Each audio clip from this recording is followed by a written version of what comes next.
I am Cameron Miller, and this is a reflection on the readings for the 22nd week of Pentecost from the New Revised Common Lectionary. And this is from Trinity Place in Geneva, New York. And I want you to know I am stuck. Yeah, I am stuck on reading this lesson from a reading from the Gospel of Mark in a particular way. Stuck back in May or June of 1980, as a matter of fact, when I graduated from seminary in Cambridge, Massachusetts, and the dean of my seminary gave the graduation sermon. He delivered a point so surgically that resonated with me so powerfully that I can never forget it, and I can't see beyond it when I read this story. Whereas normally, when I come to a reading from the scripture, I come to it over and over and over again. I discover something new, frequently something new every time. I'm shocked by how often I discover something new each time I come to it. But not here. But please don't get me wrong. That does not mean that I haven't violated many times the point of this, or the points of this reading of Mark. I never forget it, but I have violated it. Now you might say that the tale that Mark tells doesn't have much of a bark, let alone a bite.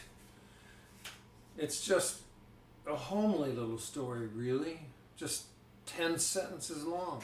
10 sentences. Yet, as the dean of my seminary pointed out, on those 10 sentences hinges the whole Gospel of Mark. Now, this is what I mean. It takes 10 chapters, 10 chapters for Mark to tell the story of 3 years of Jesus' life. It takes him 6 chapters to tell 1 week. Yeah. So 10 chapters for 3 years, 6 chapters for 1 week. And that pretty much sums up the emphasis of Christian theology too, more's the pity. 10 years for the 3 years of Jesus' life and ministry, 6 chapters for 1 week at the end of his life. So remember, as we think about Mark, he doesn't bother to tell or to include all that virgin birth mythology. It's not even clear he knew anything about it. He starts with Jesus as a grown man, a mature young man, who has an amazing spiritual awakening at his baptism. It starts with a kind of big bang. Yeah, all of a sudden, one day a spectacular event changes Jesus' life and the history of the world going forward. For 10 chapters, Mark tells stories that lead up to Jesus' fateful decision to take his Galilean roadshow to Jerusalem. 10 chapters to tell us about 3 years. Then the next 6 chapters to describe his last week in the city of Jerusalem. The hinge between these 2 episodes is the story of blind Bartimaeus. And a good story it is. The first point that our dean made, certain that we understood, if we hadn't learned it already, was about this distinction between 10 chapters and 6 chapters. This 10-sentence story, of course, is a microcosm of everything in the 10 chapters leading up to this moment, and a foreshadowing of the 6 chapters describing the death of Jesus. So here are the pertinent bones of this skeleton. First, the story of blind Bartimaeus takes place on a stage that's dripping, really dripping with drama. We don't necessarily know this when we're just reading these 10 little sentences, but Jericho was an incredibly opulent city in those days, a resort city, in fact. It was, in Jesus' day, the home of the summer palace of King Herod. We have descriptions of several palaces in Jericho at that time, but also of grand and sunken gardens in just ordinary homes. It was a very opulent place. It's no accident that the hinge upon which this big story swings takes place then in Jericho. Jericho is the intersection of the world in those parts. Literally. I'm not kidding or even, being too dramatic. At Jericho, 2 Roman roads met like crosshairs in a sniper's scope. There were only a few roads in the world that could host chariots and heavy traffic, not like today when we need GPS just to decipher all the varicose veins on the page.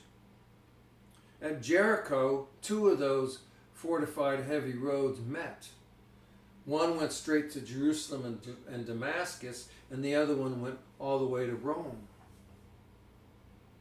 It was the point of decision.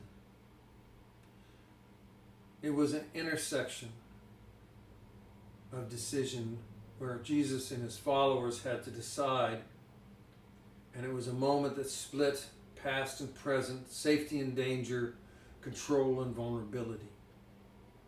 Turned back and they could go home again. They could go home to the people and the places that they knew best. Back in the smaller villages and towns of Galilee, where Jesus's rural images and down-home zingers aimed at the principalities and powers were much appreciated. Turning back would take them to the people among whom he was popular and well-loved. It would be safer and wiser. But he turned instead the parade toward Jerusalem, from Jericho up the hill to Jerusalem, to that urban citadel of Roman occupation and religious authority. That's where it was unclear what would happen or how they would be received. In that cauldron of political and religious power, Jesus would probably be viewed with suspicion. And it would be dangerous too, because troublemakers and agitators got rubbed out like bugs on a picnic table in Jerusalem. So the stage could not have been more dramatic or evocative than the intersection of those 2 roads in Jericho. An opulent playground of military and political power where past and future intersected. The dean said that at that very moment, time stood still. He, like many Christian theologians, liked to talk about chronos and kairos, or linear and vertical dimensions of time. I don't know about all that, but it was a big moment. There are such moments in human history, of course. Moments where the hang time is just a little bit longer, in which momentous events seem to stand still just a little bit longer, and pulsate just a little bit more than all the moments around them. Though we don't have any real-time record of many of those moments, blind Bartimaeus in Jericho is that kind of moment. Now, I don't think, at least in my memory, that our dean mentioned this part. But at that huge moment on the stage of human history, Bartimaeus threw off his coat. Now, you may not have noticed that in the story. It's not very noticeable in those 10 little sentences. Certainly wouldn't have noticed it at the scene with the big crowd and everything else going on around it. May not seem like a big deal to you and me because we probably have multiple coats for multiple seasons. But that man, Bartimaeus, had one possession in all the world, one. his coat.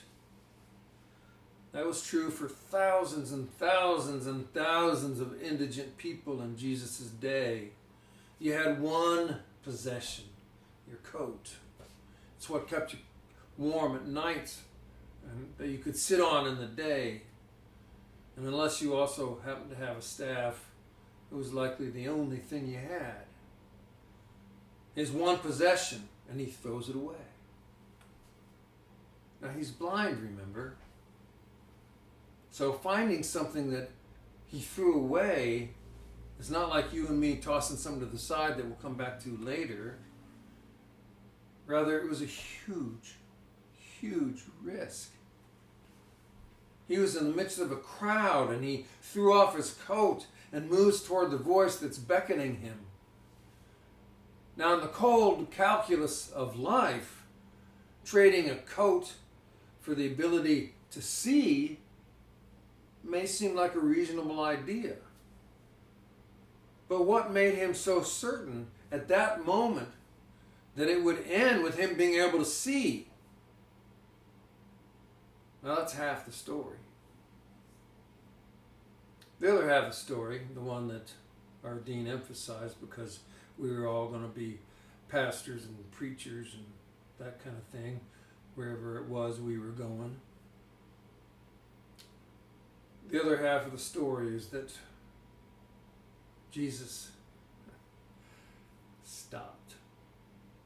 Jesus stopped.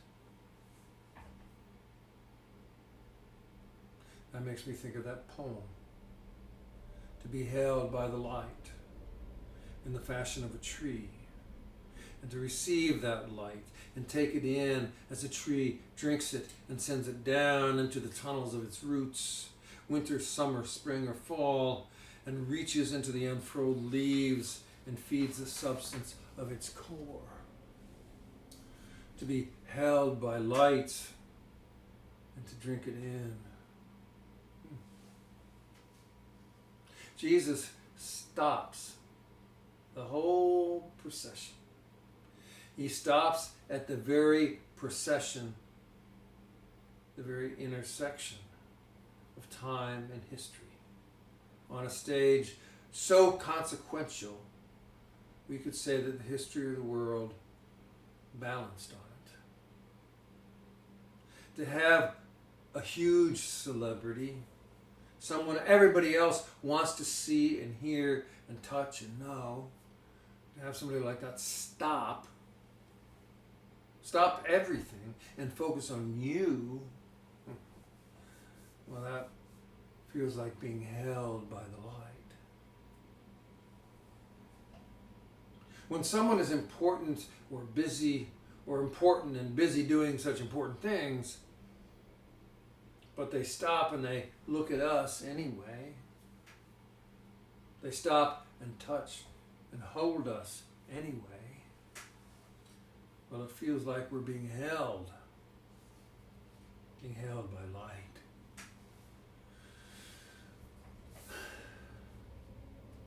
The first part of that is that Bartimaeus risks the only thing he has in hopes of having his life changed. And the second part is that Jesus stops everything and everyone for the sake of one blind beggar. You see, it's a very big story, even though it's only 10 sentences. Now, of course, the question is, what's it got to do with us? Well, that's pretty simple and stark. First, if we want our life to change,